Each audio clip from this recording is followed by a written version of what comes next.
C'est une histoire terrifiante. Une réfugiée originaire du Cameroun prétend recevoir des menaces de mort incessantes de son mari. Le Canada lui refuse l'asile. Pourtant, Véronique, l'homme fait partie d'une secte reconnue pour sa violence envers les femmes.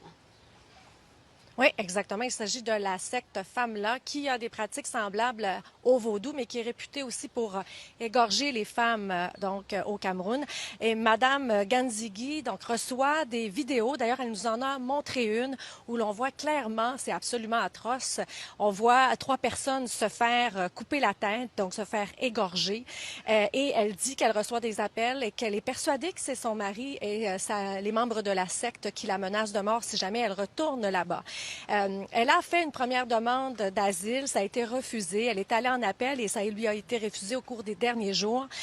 Donc, sous prétexte qu'elle n'a pas fait la preuve suffisante, comme quoi elle craint pour sa vie si jamais elle retourne au pays. C'est écrit noir sur blanc que si Madame risquait d'être sacrifiée en raison de l'appartenance de Monsieur aux femmes-là, quelque chose se serait produit depuis 2011, moment où leur relation a pris fin. Et Madame n'a pas établi qu'elle est exposée à une possibilité sérieuse de persécution, ni au risque d'être soumise à la torture, à une menace à sa vie ou de traitement ou peine cruelle, inusitée au Cameroun. Donc, même si elle craint et elle prétend que les vidéos sont crédibles, elle a été crue parce qu'elle a subi de la violence conjugale en 2011. Son mari et sa famille l'a tabassée au point où elle a perdu son enfant. Elle était enceinte. Donc, tout ça a été cru par le tribunal. Mais on ne sait trop pourquoi. On estime qu'il n'y a plus de risque pour l'instant. La voici.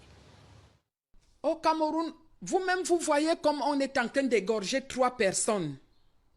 Et il le dit que si je remets pied au Cameroun, je veux subir le même sort que cette femme. Et rien ne va les arriver. Et c'est vrai, c'est ce qui se passe au Cameroun à l'heure où nous parlons. Il y a la tuerie partout. Le gouvernement ne réagit. Le gouvernement ne réagit pas. Madame Ganzigi, par ailleurs, est travailleuse active. Elle a été employée par l'entreprise Garda. Donc, elle travaille. Elle a aussi des petits-enfants ici. Alors, elle compte se battre jusqu'en cour fédérale pour obtenir l'asile. Oui, une histoire atroce. Merci beaucoup, Véronique.